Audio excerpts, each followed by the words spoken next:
Tell me when you are ready. Hey.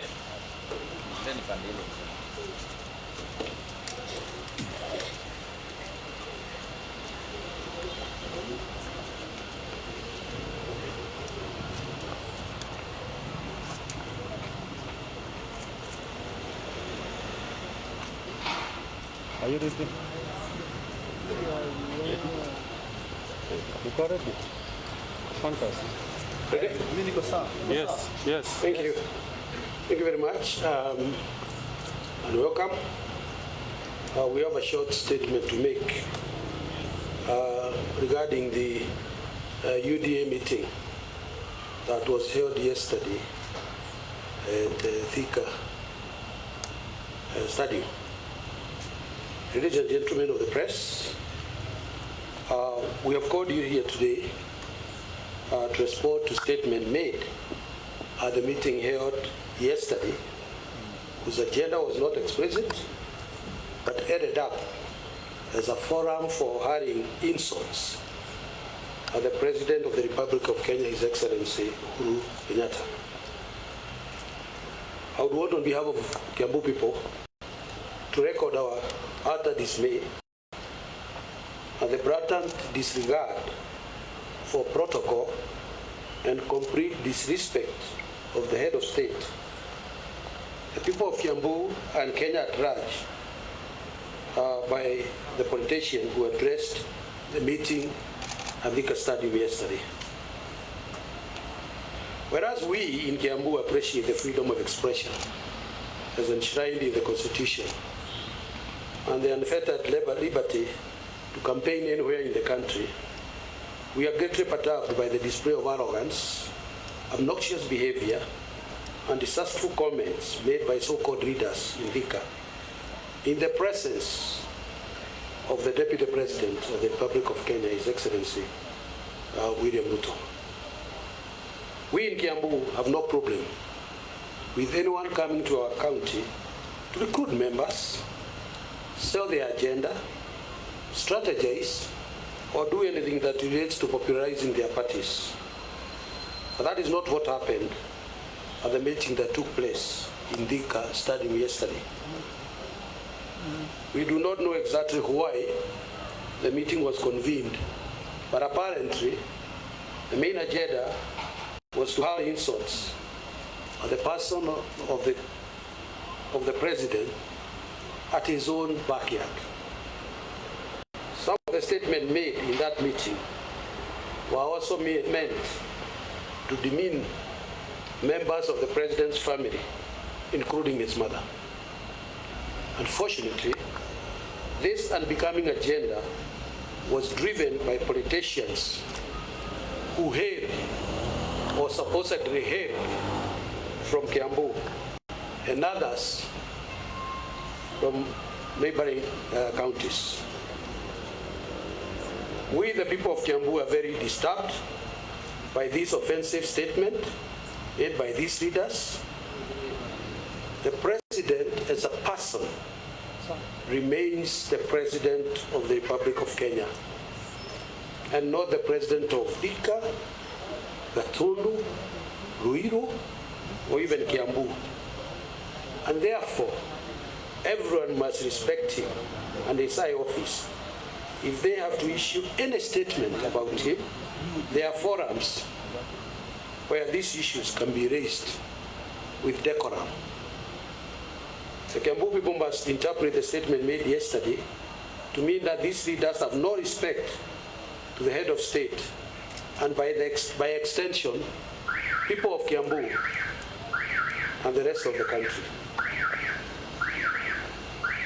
We were particularly perturbed because some of the leaders who made these statements have been given positions, leadership positions in this country and this county.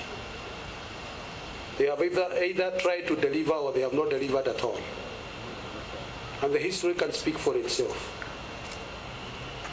For all we know, over the last 9 years, His Excellency the President has overseen a lot of development in the country, and in Kiambu County in particular, as evidenced by many projects that we cannot even attempt to enumerate.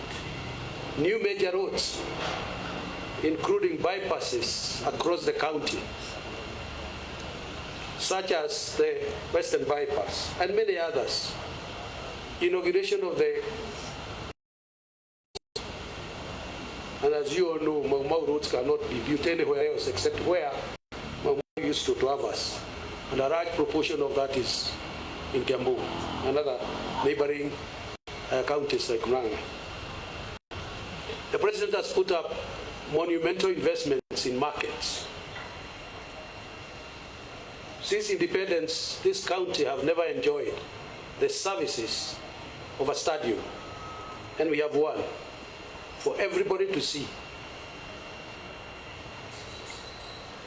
It would appear that some people came to Thika to try to demean and nitpick at the president's leadership, rather than what the president has done. They ended up hurling insults to the president. They had guts to accuse on the people of Mount Kenya and telling us that they were in a position to replace him, that is the President Uhuru, as the spokesperson of the mountain. Spokespersons are nominated by the people.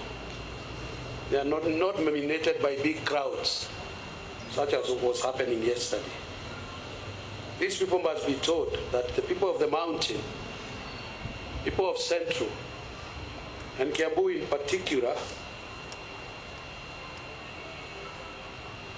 are intelligent enough to choose their leaders, and no amount of misplaced propaganda will sway them.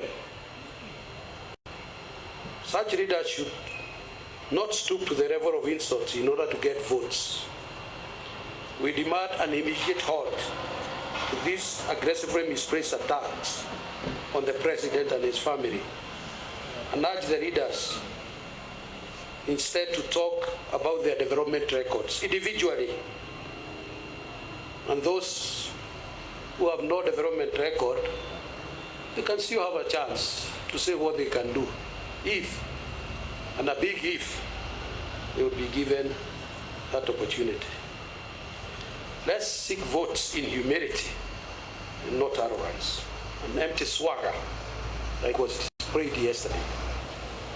Consequently, we record an unequivocal displeasure at the happenings at the Thika meeting yesterday, and demand that those who insulted the president come out publicly to apologize to him and to the people of Kenya. And in particular, if those people will have to go out and ask for votes from people of Kiambu, the people of Kiambu should demand that they apologize to the president.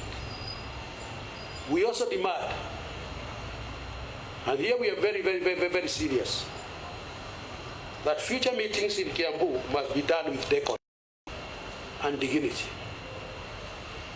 Any meeting meant to demean or insult the or any other elected leader shall not be allowed to take place in Kiambu. We shall continue to observe the law. We shall continue to encourage people to openly ask for their votes. But there is one thing that we shall not do. We shall not allow people, either from within or from without, to insult not just the president, but other elected leaders in this county. Thank you very much.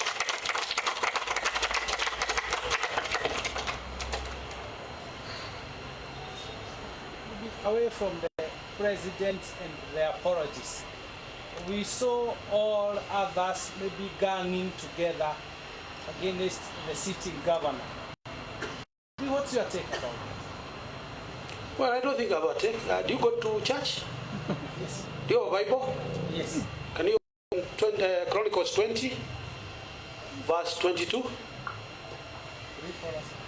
And you can come here and read it open. Just open. Chronicles 20. Second. Anybody who has seen the verse?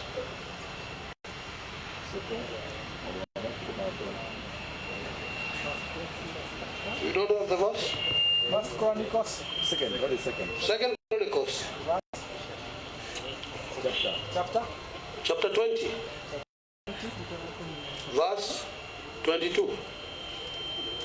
Verse 22. Yes. No, shout. It's better you read it. We have to bring it. She asked me a question, and I answered it as a Christian, a saved one. The Bible says in 2 Chronicles 20, verse 22. No, are you sure this is the one? Yes, I don't want to come out in the second Chronicles. Let me get mine. Yours is the wrong one.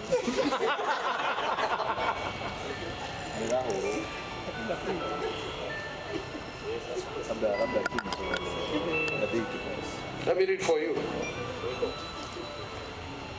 And I say, 2 Chronicles 20, okay, 22. As soon as they began singing, the Lord confused the enemy camp, so that the Ammonites and Moabite troops attacked and completely destroyed those from Edom. Then they turned against each other and fought until the entire camp was wiped out. Any other question? Please go and tell them it will happen as per 2 Chronicles 20, verse 22. Okay, any other question? Governor, you have mentioned that mostly the county government are the ones who issue the license for holding meetings. Now that you are in this field, you are the governor. That means that if the politicians come to utter utterances, they won't be given or issued with licenses to hold these rallies. What is happening in Kasarani and in Nyayo Stadium and other places, I think it's very clear, and I have said, the Constitution is very clear on freedom of speech. It is very, very clear on how you you do your campaigns. We are not saying that we are going to stop anybody. And as you probably know, that was the second Thanksgiving meeting that happened in that stadium. There was another one, and there's going to be more, because there will be more to thank God about. We shall be allowing people to go anywhere, do campaign anywhere, and I said that. Not just the stadium, because, by the way, there are very few votes in stadiums. Votes are in villages. So I would advise anybody who wants to look for votes to stop going to the stadium, because you bring people there, go to where they come from. But we shall be allowing people to do their own campaigns. What we have said is very clear. Whether it is in the stadium, whether it is on the roadside, if you come to ask for votes in Kiambu, you have to do it in decorum, and you have to do it with respect to the leaders of that county, whether you are from Kiambu or from without. And that we made it very, very categorical. But we shall not discriminate against anybody. You can come even 24 hours, 7 days in a week, 365 days, and do whatever you want to do, but do it with decorum. You cannot come here and insult His Excellency, the President. As I said, he is the President of the entire country. He is not a small or young boy from Ishaweri. Yes, he is the President of the Republic of Kenya. And the same goes to other elected leaders in this county. They have to be respected. We've had instances where people have insult even at me. We are saying we have the freedom, you can do whatever campaign, but you cannot allow anybody to continue to insult the President and other elected leaders in this county. Good.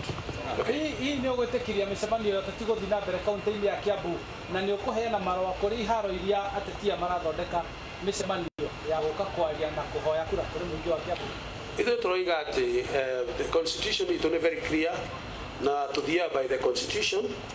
Watho witũ nĩ very clear, even IEBC is very clear atĩ mũndũ wothe nĩ etĩkĩrĩtio gũthiĩ kũhoya kura kũndũ kũrĩa guothe ũkenda gũthiĩ kũhoya kura. Ona gũtuĩka kwĩna tendency ya andũ kwenda gũthiĩ kũhoya kura iharo-inĩ makarehe andũ, korwo nĩ advice yakwa ndamera mathiĩ kũrĩa andũ maroima matige kũmarehe iharo-inĩ. But we are saying nĩ tũgũthiĩ na mbere na gwĩtĩkĩria andũ kĩharo gĩa Thika kĩ under county government ya Kiambu, kĩharo kĩa Nduberi the same, iharo icio cingĩ ciothe nĩ tũgũthiĩ na mbere na gwĩtĩkĩria andũ meke mĩcemanio yao.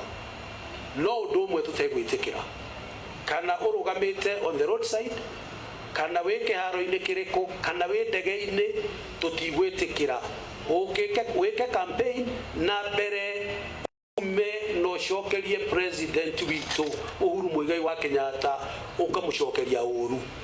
Wa kerĩ, tũtigwĩtĩkĩra andũ arĩa mathurĩtwo arĩa mũtarĩ a mũrengo ũmwe no mũhaka ũmahe gĩtĩo. Mũndũ ũrĩa ũka decide no ũgathurwo nĩ Wanjikũ mweri 9 mweri wa 8, ti Rumi, ti makari manene, gĩtĩo ti ũrũga igũrũ. No koguo tũroiga atĩ campaign o ũrĩa yagĩrĩirwo nĩ gwĩkwo, no please tafadhali no mũhaka ĩkwo na decorum. Ũyũ tiguo mwaka wa mbere wa gwĩka campaign. We've been here 58 years kuma rĩrĩa twagĩnĩra wa independence, no tũtirĩ tuona ũndũ ta ũrĩa tũronire ira thĩinĩ wa Thika. Na kĩũria kĩnene nĩ atĩ ĩrokire Thika nĩkĩ? Kĩu nĩkĩo gĩtagwo gũikia mũndũ kararitho. He bata wa NCIC gũthuthuria mĩario ĩrĩa ĩraririo mũcemanio-inĩ ũcio na arĩa marĩtio ũguo makinyũkĩriki. NCIC ndĩkũnindi gũtinda ĩkĩrwo nĩ yagĩrĩirwo nao nĩ gũthikĩrĩria. Ĩthikĩrĩrie ciugo iria iragwetirwo. Ciugo imwe ona nĩ unprintable itingĩhota kũgwetĩka. Ciugo imwe nĩ cia kũhũra mũndũ na famĩlĩ yake. Ciugo imwe nĩ cia kũ-incite andũ a Kiambu mambĩrĩrie kũrũa o enyewe. Koguo rĩ, ndĩkũnindi gũtinda ĩkĩrwo, yagĩrĩirwo gũthikĩrĩria nĩgetha maigue ciugo iria iraririo. Na ningĩ njokere atĩ ona andũ arĩa mangĩkorwo mena ũndũ marenda kũraise wa president na kuga maũndũ maingĩ mohoro wa president, onao matinatwĩra ũrĩa nao mekĩire president. Nĩ wega tũkorwo twĩna a very common crowd nĩgetha we woiga ũrĩa wĩkĩirwo nawe ũkoiga ũrĩa wĩkĩire president, tũkĩhote gũgĩtua nũ wĩkĩire ũrĩa ũngĩ maũndũ maingĩ. Amwe arĩa mararirie mũcemanio-inĩ ũcio nĩ arĩa othe mũndũ ena mĩto ya kũrũgama gavana wa kaunti ya Kiambu. Karĩ atĩa hihi gavana ũrĩa ũikarĩire gĩtĩ gĩkĩ kĩratũma ombanĩrwo nĩ andũ 7? Niĩ kĩũria kĩu ngũgũcokeria na gũkwĩra ũthiĩ ũthome Chronicles ĩtagwo atĩa na Gĩkũyũ no ndirikane maũndũ ma matukũ ma tene ya kerĩ mũrango wa chapter 20 karaini ga 22 ũigue ũrĩa ndundu ya thũ ĩhũranaga yo yenyewe we ũikarĩte no rũgano rwa Jehoshaphat thiũthome ũigue. Andũ acio amwe marageithanirie moete moko na igũrũ, no ũcio ũrarĩ mũthenya wa mũico wa kũgeithania. Any other question? God bless you. Thank you.